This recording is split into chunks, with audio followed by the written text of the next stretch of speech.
Kang Bima harus menjawab dengan satu kata yang terlintas di pemikiran Kang Bima ketika saya menyebutkan kata ini. Oke. Dan harus cepat. Oke. Siap ya Kang Bima? Politisi. Cerdas. Kritik. Vitamin. Birokrasi. Melayani. Lari. Menyehatkan. Kacamata. Perspektif. Korupsi. Haram. Zulkifli Hasan. Ketum partai. Tepuk tangan. Terima kasih, silakan duduk. Kang Bima, karena dulu menjadi wali kota itu menjadi pelaku ya di daerah dan sekarang menjadi wasit ketika sudah masuk kementerian. Bagaimana sih rasanya ketika menjadi pelaku yang dulu mengeluhkan banyak hal untuk dapat didengar pemerintah, sekarang menjadi bagian di dalamnya yang juga mungkin harus mempertahankan kebijakan-kebijakan yang dulu dikeluhkan sendiri. Itu gimana, Kang Bima? Waktu jadi kepala daerah, ada satu hal yang kita agak kurang paham, yaitu frekuensi rakor, rapat, pertemuan, berjenjang macam-macam. Kadang-kadang saya merasa sebagai kepala daerah itu habis nih waktu kita nih untuk rapat-rapat begitu ya. Jadi adalah masa-masa di mana saya agak-agak suka bolos gitu ya. Mendingan kita ke lapangan aja daripada ikut rapat. Tapi begitu di kementerian saya paham bahwa Indonesia ini begitu kompleks, begitu rumit. 514 kota kabupaten, berjenjang provinsi, ada program kementerian. Itu kalau jalan sendiri-sendiri nggak beres, nggak bisa kemana-mana kita. Makanya fungsi utama dari Kemendagri adalah sinergi, kolaborasi, dan akselerasi. Apa yang paling berubah? Perspektif apa yang paling berubah? Iya, menurut saya koordinasi itu penting. Jadi kalau misalnya kita lepas nih kan. Jadi kalau misalnya jadi kepala daerah nggak akan ngeluh lagi atau gimana nih? Oh iya, jadi ketika jadi kepala daerah, ya risikonya adalah harus bisa membagi waktu, kapan belusukan turun ke bawah, kapan menghadiri rapat koordinasi, dan kapan bisa memilah mana yang seremoni, mana yang substansi gitu. Dan di Kementerian Dalam Negeri pun saya berusaha agar setiap rakor itu efektif, substansinya ada. Lebih enak mana? Jadi kepala daerah atau sekarang langsung? Bukan enak gak enak, ini pengabdian yang berbeda, makomnya berbeda levelnya. Oke, tepuk tangan dulu pemanasannya.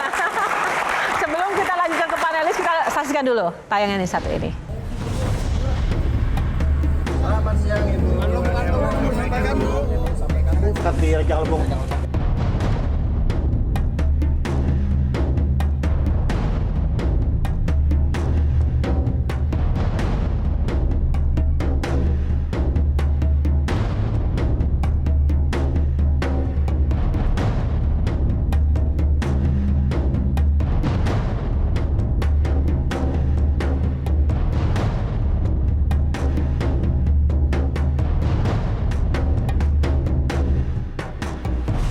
Bupati sampaikan dulu untuk masyarakat di Raja Albung. Ya, sampaikan dulu Pak.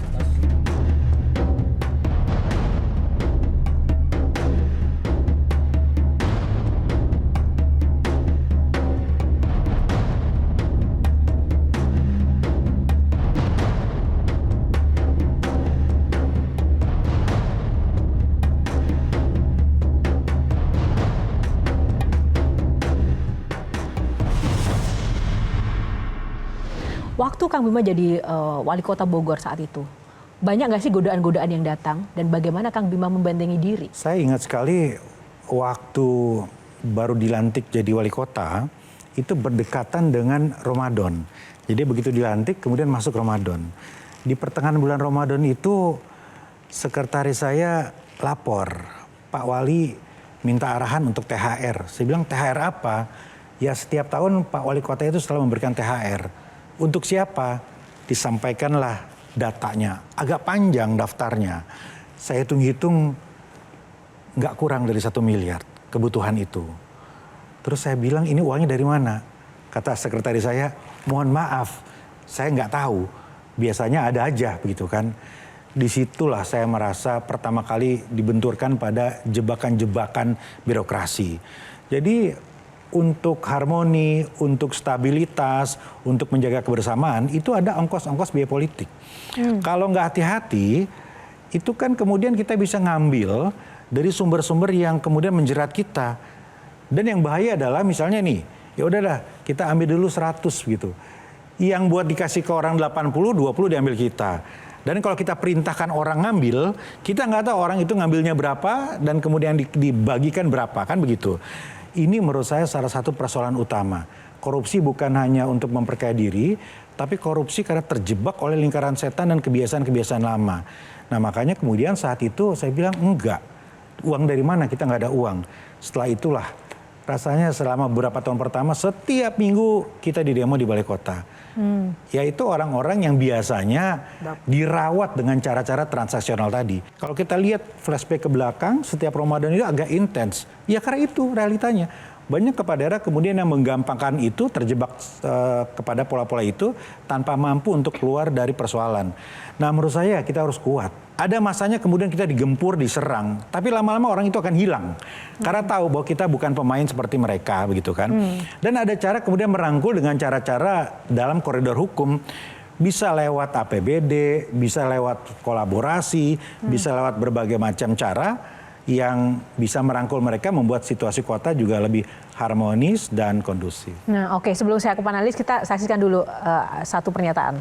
FAR menerangkan bahwa dirinya berlatar belakang sebagai musisi, ya bukan seorang birokrat. Ini yang disampaikan oleh saudari FAR. Serta dengan demikian, saudara FAR tidak memahami hukum dan tata kelola pemerintahan daerah. FAR mengaku urusan teknis birokrasi diserahkan kepada sekretaris daerah. Sementara dirinya lebih banyak menjalankan fungsi seremonial di lingkungan Kabupaten Pekalongan. Itu yang disampaikan oleh saudari FAR pada saat memberikan keterangan. Ini tadi ada pernyataan dari Deputi Penindakan dan Eksekusi KPK Asep Guntur Rahayu soal Fadi Arafik yang menyatakan tidak tahu hukum dan birokrat karena berlatar belakang penyanyi dangdut. Tadi seperti yang disampaikan Kang Bima ya, kadang kan ada kolaborasi atau jebakan hukum yang tidak semuanya itu diketahui. Bagaimana kemudian bisa memahami itu? Dan tidak seperti mungkin kepala daerah lain yang mungkin ketika terjebak dalam hukum berkilah bahwa tidak tahu gitu. Pemahaman korupsi itu kan sangat sederhana. Terima, memperkaya diri, membuat orang lain lebih kaya dengan kebijakan-kebijakan yang menguntungkan misalnya, itu kan kemudian bisa dipahami dengan sangat sederhana. Dan nggak perlu belajar lama, dalam situasi sehari-hari kita akan dibenturkan dengan realita itu. Ketika ada pengusaha datang menawarkan sesuatu, ketika ada kepala dinas atau misalnya camat naik menjadi kepala dinas menawarkan iming-iming, itu banyak sekali. Setiap hari dihadapkan pada godaan-godaan itu. Caranya ya satu, paham tentang regulasi itu. The do and the don'ts, mana yang boleh dan mana yang enggak. Dan yang kedua, kita bangun pagar yang berlapis. Jadi kalau jebol di sini ada filter di sini, jebol di sini ada filter di sini. Nah, pagar berlapis ini yang sangat penting, mulai dari ujung terluar sampai ujung terdalam.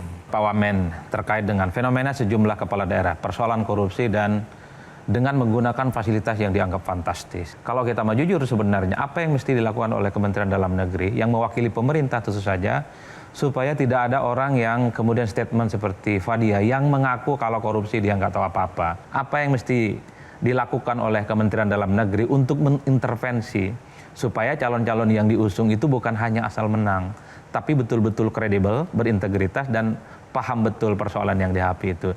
Saya kira di situ dulu Pak Wamen, pertanyaan saya. Setiap ada OTT Mas Adi, saya selalu ditanya oleh wartawan, apa fungsi retret? Apa yang dilakukan oleh Kemendagri? Saya bilang begini, nggak bisa kita mengandalkan sekali retret, kepala daerah kemudian taubat, atau kepala daerah kemudian konsisten dan imannya kuat. Nggak bisa. Setiap perusahaan itu pasti punya cara untuk menjaga soliditas, profesional, para karyawannya. Entah itu perusahaan dalam skala 20 orang atau perusahaan besar dengan ribuan. Keimanan pun begitu. Nih Mas Adi sangat paham nih, beliau kan santri juga nih. Jadi bagaimana keimanan itu bisa naik turun. Membina kepala daerah nggak cukup sekali retret. Retret itu kan cuma entry point aja, mengingatkan. Nah setelah itu harus diikuti oleh berbagai macam pembinaan dan itu lengkap sebetulnya. Di Kemendagri ada, keuangan daerah ada, kemudian otonomi daerah ada. Dari KPK lebih banyak lagi, Kopsurga, monitoring corruption prevention, ada skalanya segala macam, adalah. Kacamata saya, Mas Adi, lebih begini. Korupsi ini betul-betul dari hulu ke hilir. Kalau hulunya nggak dibenahi, setiap minggu akan ada OTT. Kalau hulunya dibenahi, hulunya itu apa? Hulunya itu cara kita memunculkan pemimpin. cara kita mengkader pemimpin, cara kita memilih pemimpin begitu. Di tengah-tengah ada juga remunerasi. Kan ada orang bilang kan, naikin aja gajinya. Oke, itu salah satu, tapi bukan satu-satunya. Banyak cara. Kemudian birokrasinya mengarah kepada digital, mengarah kepada cashless payment begitu ya. Kemudian pengawasan publik dan lain-lain. Termasuk edukasi pemilih. Dulu kita ingat Mas Adi, Kang Maman, 99-2004 itu ketika pemilu, itu banyak lembaga-lembaga yang fokus pada edukasi pemilih. Bahkan dipublikasikan politisi busuk, jangan pilih ini loh. Ini pernah dipenjara sekian tahun, ini pernah terlibat skandal ini. Nah hari ini kita melihat agak kurang edukasinya. Tapi ini PR buat Bawaslu, buat KPU, buat Kemendagri, buat kita semua, buat pengamat politik juga. Ada dua penyakit bawaan yang saya kira memang sering kita lihat dalam kepala daerah kita. Hidupnya gaya-gayaan, Pak. Pakai fasilitas yang sangat fantastis. Di tengah kesulitan rakyat, beli mobil operasional 8,5 M. Orang lagi kesusahan. Nah ini kan fenomena yang sebenarnya baru menguap 1-2 tempat. Di berbagai tempat itu sebenarnya terulang tapi tidak terekspos. Nah tentu Kementerian Dalam Negeri yang kita tangkap sebagai mentor utama kepala daerah. Nah yang kayak gini gimana caranya bahwa memaknai menjadi pejabat publik itu adalah a servant. Dia adalah seorang pelayan, bukan ingin tampil sebagai sesuatu yang memang diukur dengan fasilitas-fasilitas materi. Pak Sebelum dijawab, kita harus jeda dulu, Kang Bima. Saat lagi Q&A masih akan kembali karena setiap pertanyaan selalu ada jawabannya, Kang Bima. Tepuk tangan. Jelajahi cara baru mendapatkan informasi. Download Metro TV Extend sekarang.